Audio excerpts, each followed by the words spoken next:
What is going on, YouTube? As you can see from the thumbnail and everything, it's been a pretty sad day. I know I'm not really showing it, but yeah, as a lot of you know, I've been trying to set up what you would want to say is like a retro gaming OG setup, as they call it. Doing like a CRT. Basically just trying to do as you would have been gaming back in the 90s.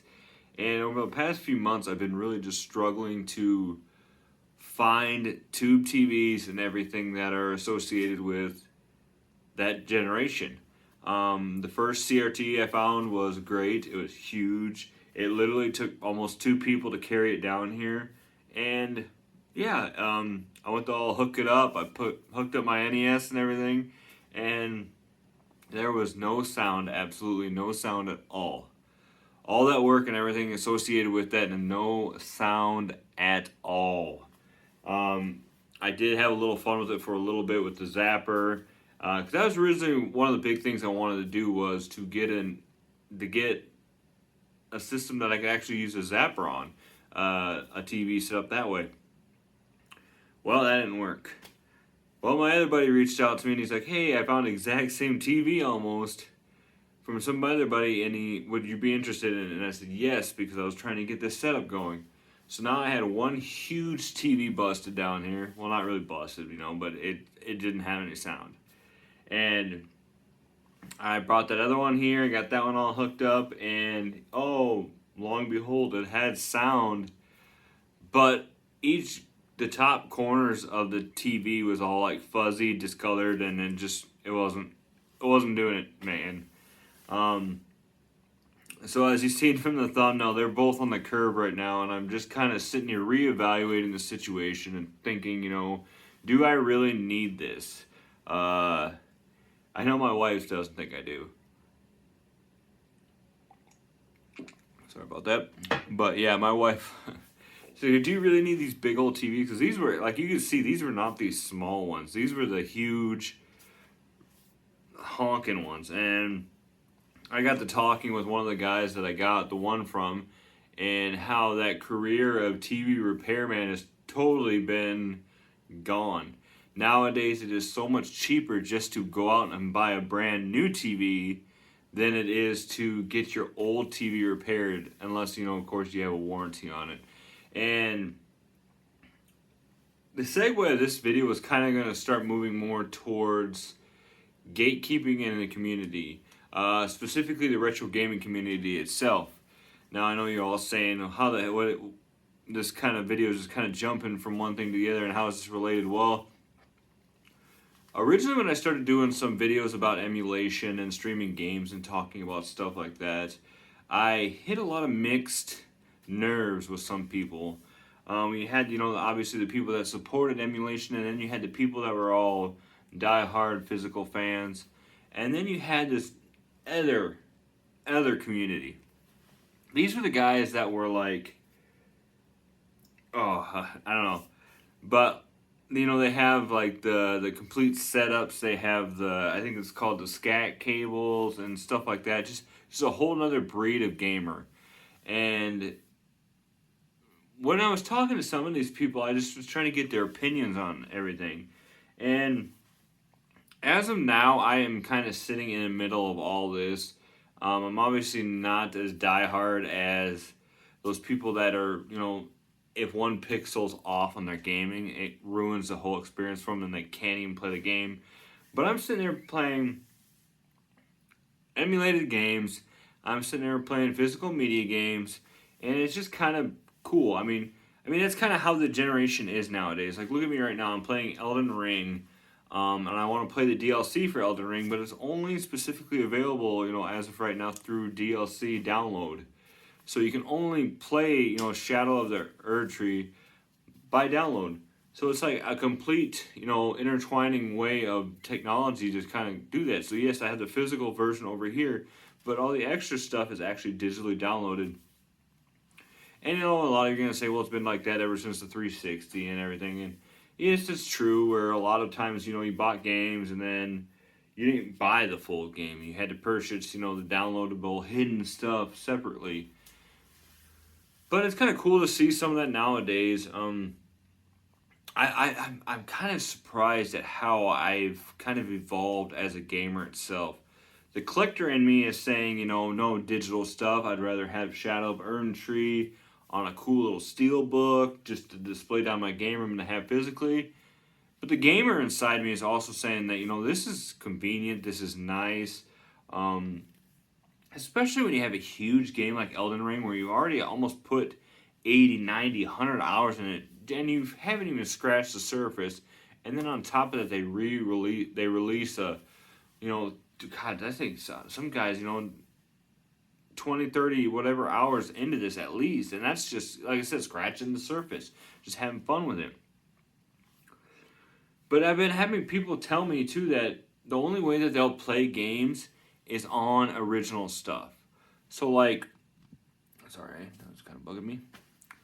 They'll only be playing these games, I had to have a CRT, I had to have the OEM parts. I won't even play my NES with the third party power adapter, And progressing through playing these games and doing all this, I mean, call me weird, but I have not noticed very much difference between playing my NES on physical hardware than playing on any kind of emulated.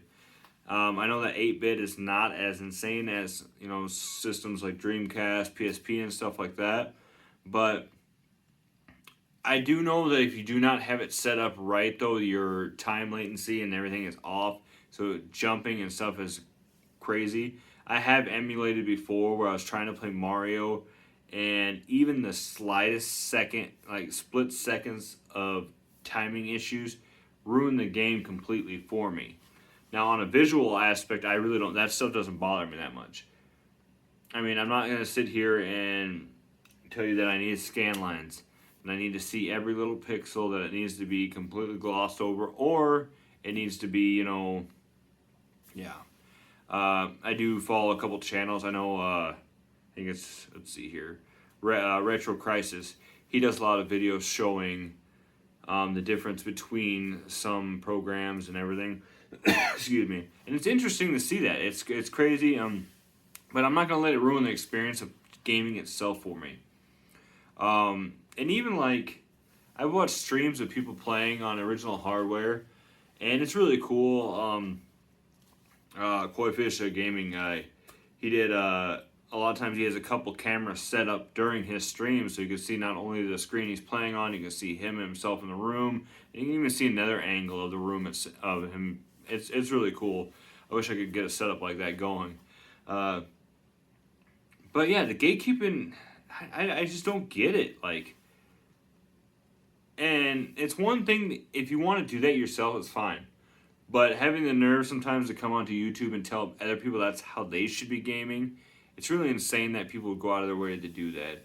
And just because, say, Metal Jesus Rocks, or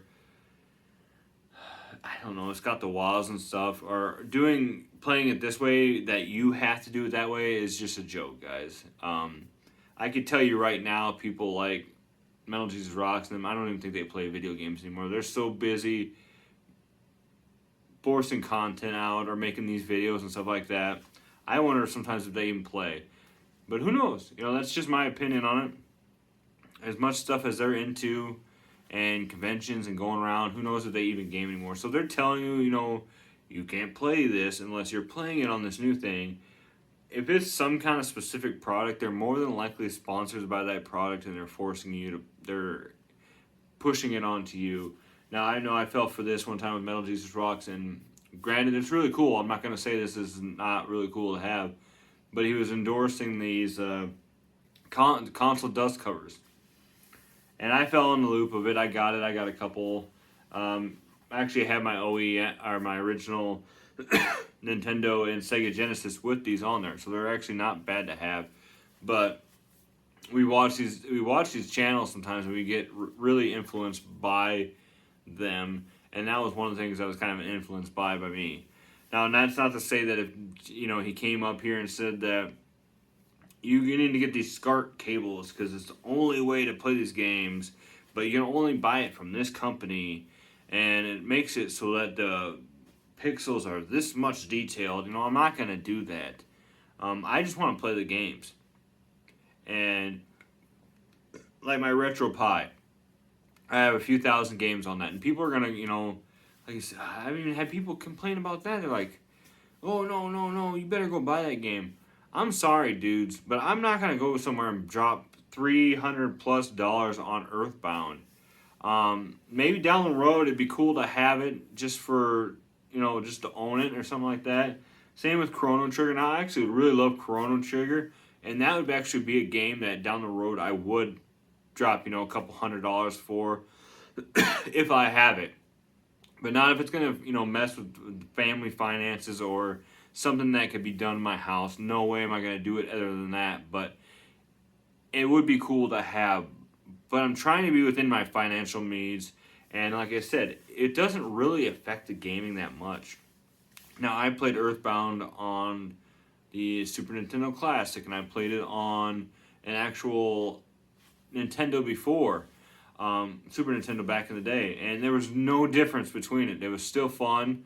It still looked amazing, and yeah, like I said, I'm in this to play the games now. So I want you guys to comment below if there's any channels or anybody in the past that's made you or belittled you for doing something you enjoy simply because they think you should do it that way. Now, this doesn't have to be anything to do with retro gaming, doesn't have to be anything to do, just something in life. And if you don't want to share the experience, you don't have to. I just want to know what you guys think about that. And if you do want to talk about retro gaming community in general, like, has people tried to belittle you because you liked to emulate, or because maybe it's the other way around. I've known people that have really went after people, emulating people, have gone after physical media people. Why are you playing this on blah blah blah when you can just emulate it? And it goes both ways. There's actually gatekeeping people that are only for emulation. So I want to know what you guys think about this. And yeah, sorry about the awkward lighting and everything going on. As you can see behind me, we are still in the cleaning process of the basement. And just an update on that quickly.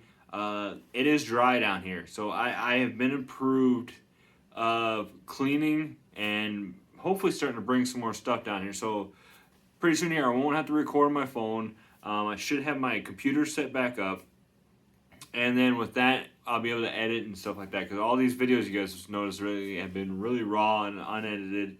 Some of you enjoyed it, and that's cool. I really enjoy that you guys actually come here to watch and talk with me instead of just some big fancy production, which, let's face it, I wasn't doing that before.